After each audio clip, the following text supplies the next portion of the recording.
Ayan. May pasalubong na naman si Mama sa'yo. Wow! Wow! Okay. Nice one. Nice one, baby ko. Sarap naman. Ano, gusto mo pa? Ha? Tayo, tayo, dali, tayo. Tayo ka, dali, tayo.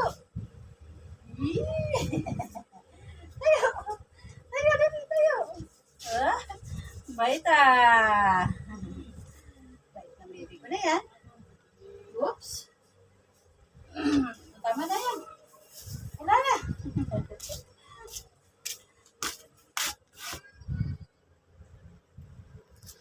Ang aking si Potato ang tuwa na lang, may pasalubong si Mama. Ayan, bumili ako ng tinusok na ano. Patay balon-balunan. Yan ang pasalubong ko palagi sa kanya. Ayan. Ang tuwa yan siya dyan. Mahilig yan siya sa fried chicken. Fried chicken. O, diba? Okay na.